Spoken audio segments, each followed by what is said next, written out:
when judges misbehave, justice is denied. Anong tawag nito? Naloko na. Kasi pag judge ka, dapat objective ka, fair ka, balansi ka, hindi ka dapat bias. Nabanggit nyo na po si Senator Judge Tulfo. Gaano po ka-delikado pag ganito na po ang mga pahayag ng isang Senator Judge at meron pang parte doon na parang nag-conclude na siya na naaawa siya doon sa witness, nanakaw na daw yung pera ng bayan, which is hindi pa naman naging malinaw kung binulsa ba talaga ng pangalawang Pangulo yung pera. Yun nga po when judges misbehave, justice is denied. Anong tawag nito? Naloko na. Kasi pag judge ka, dapat objective ka, fair ka, balansi ka, hindi ka dapat bias.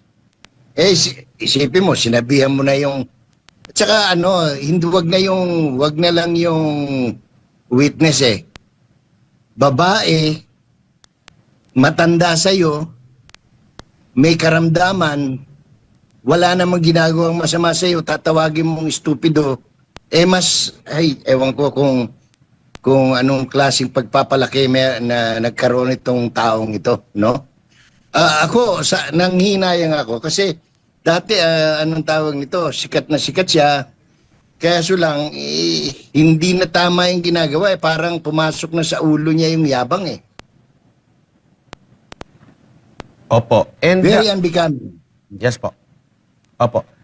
Dito po sa panig ng prosekusyon, nakikita nyo po ba na hanggang sa kasalukuyan, kung pagbabatayin natin yung pagko-question nila, yung mga gawi nila na parang inaantay nila na matisod, yung witness na may makuha sila na information, yun yung parang inaantay nila Ibig sabihin ba nito, wala pa silang matibay na ebidensya, dahil nandun pa sila sa parang sa Bisaya pag-ibitik nila kung kakagat ba yung witness, tsaka doon makakakuha ng mga mabigat na impormasyon, Manong Jay.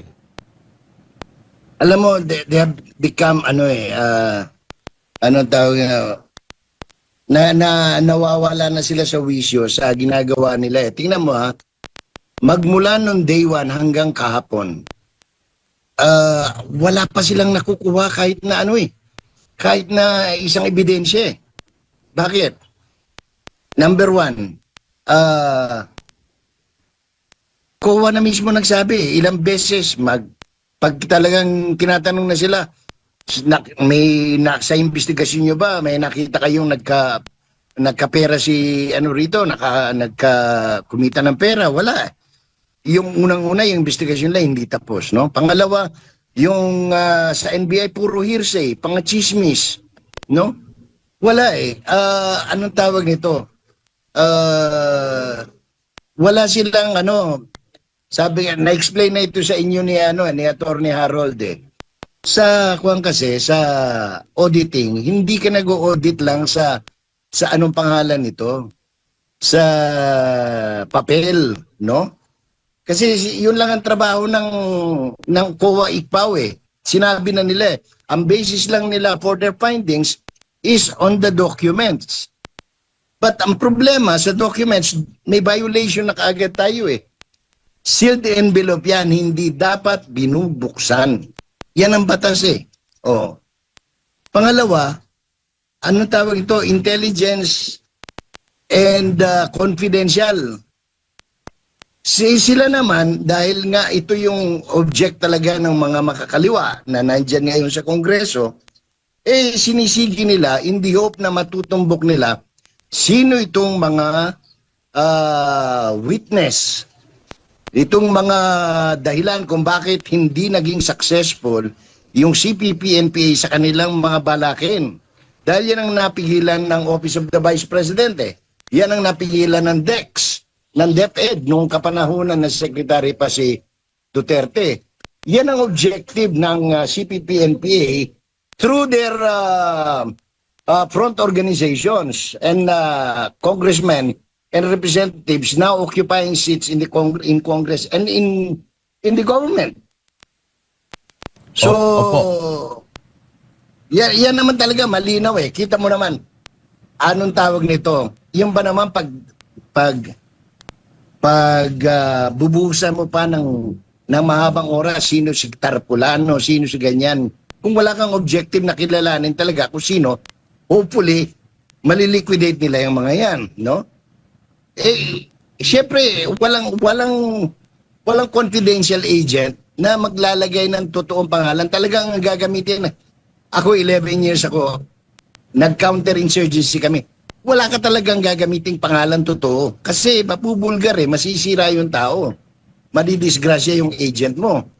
So talagang gagamit ka ng pangalan na, kunyari, Pedro Singhot, yung mga ganyan. Mariang Palad, yung mga ganon.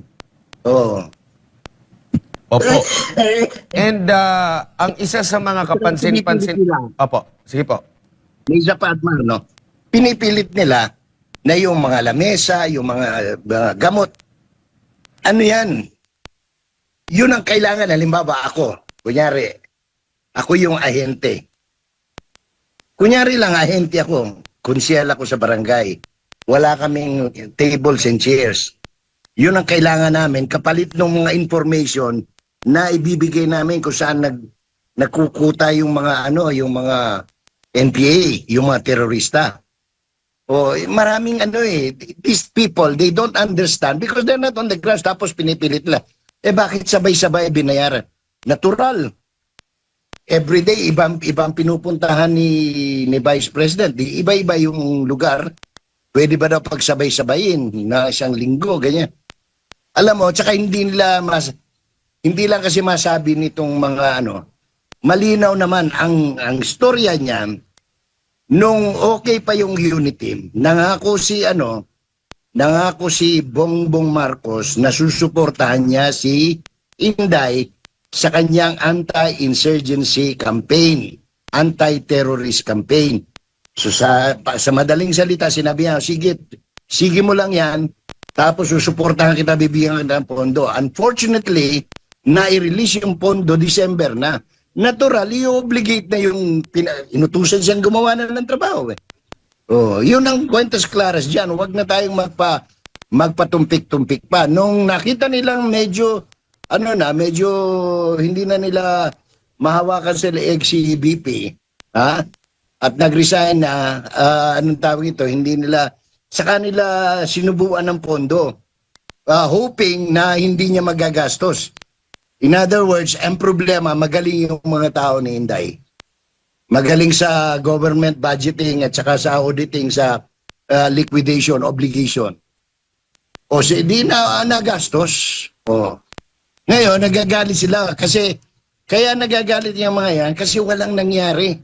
Naalala mo yung mga sinasabi ni Senator Robin, yung mga anniversary, walang nangyari yung mga pasabog, yung mga... Because the intelligence work of the BPISG was superb. Di ba? Ngayon, hindi nila maano yan. Kasi imagine mo, pag pinatawag nila sila Chika, at sinabi nila Chika, kasi Your Honor, kaya kami nag-conduct ng surveillance doon ng confidential operations, kasi papunta doon sila Congresswoman, anong pangalan nung convicted na congresswoman? Franz Castro. At makikipag-meeting sa mga NPA. Kaya inunahan na ho namin, sinurveillance namin.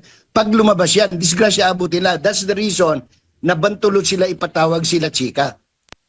Because La Chica is authorized to spill the beans on intelligence work. Maraming madidisgrasya, pati yan sila Ridon, pati yung mga congressman na katulad nila Pimentel na napapabalitang nagbibigay ng suporta sa mga NPA. Diba? Yan ang kinatatakutan nila. Sa totoo lang.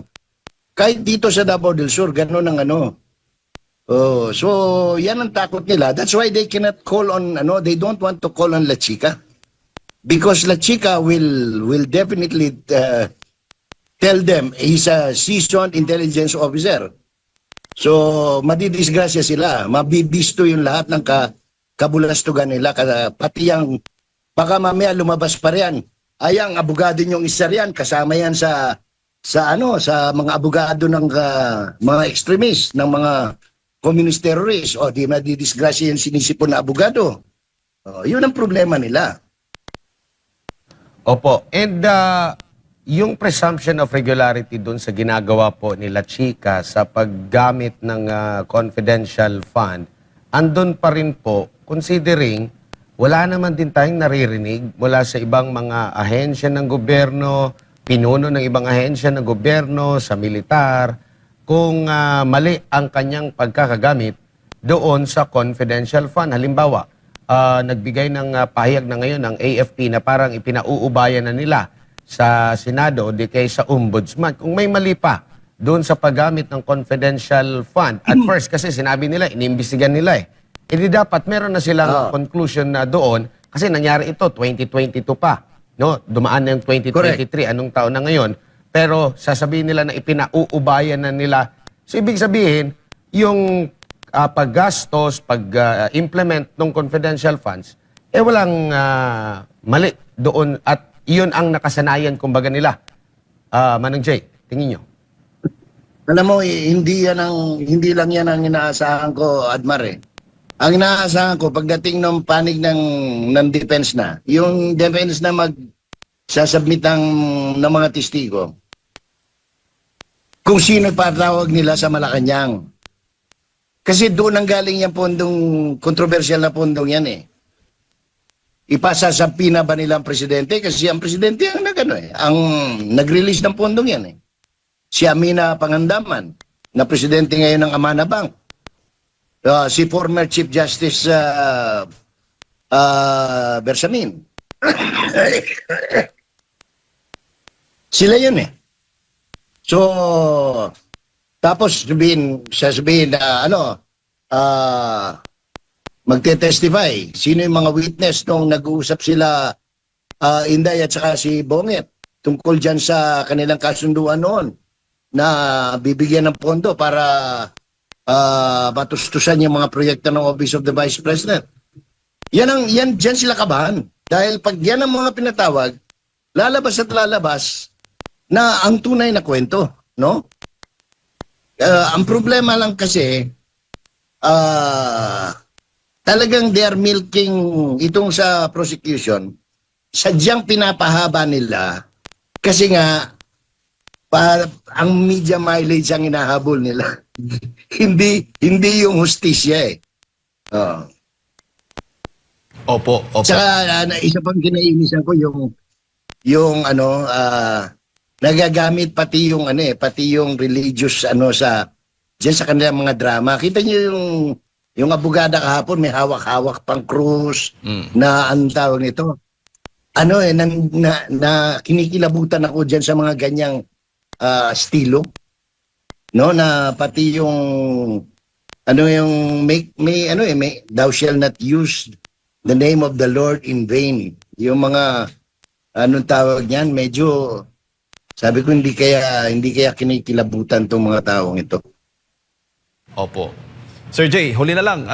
Isa rin po sa mga nabanggit ng prosecution yung mahigit o halos 500 sundalo at pulis daw na nagbabantay kay VP Sara. Wala daw VP ang may ganito. Ano bang gustong palabasin rin nitong prosecution ito? Una-una, next in line yan. Parang presidente yan, kaya vice presidente. Ang presidente, mahigit 2,000 yung gwardya niya. Wala pa sa 1/4. Wala akong makitang logic by invoking bakit 473 yung gwardya. Hindi naman sabay nagugwardya po yan. Yan ang total na bilang. Para malinaw lang ba kahit na ka sa amin dito, sa local, nung ako'y naglilingkod pa sa provincial government, ang talagang gwardya lang, allowed 4. Pero siyempre, mag-request ka na augmentation. Kasi yung mga pinupuntahan ng aming gobernador, dati-dati kasi laboratorio ng NPA itong Davao eh. So kaya anong tawag ito? Kung minsan magpapa-advance ka dyan, mga 100 na sundalo para i-clear yung area. Ganun ho yun. Hindi yun, these people, they don't know or nagmamangmangan kasi nga gusto nila mabawasan ng gwardya para madisgrasya nila yung vice presidente. Yan naman talaga purpose nila eh. Wala namang iba eh. Okay, kay 300 yan, kay 500, kay 700, kay 1,000. Immaterial po yan. Tandaan natin, ang binabantayan po niyan, Vice President. Alisin mo yung Vice President na po yun. Pag nadisgrasya si Bonget, si Marcos, papalit yan by constitutional succession. So you really have to secure kahit naman ho sa yung mga Vice President ng ibang bansa. Eh talagang ginugwardyahan ho ng gusto kasi yan ang ano eh, yan ang kumbaga yan ang especially so.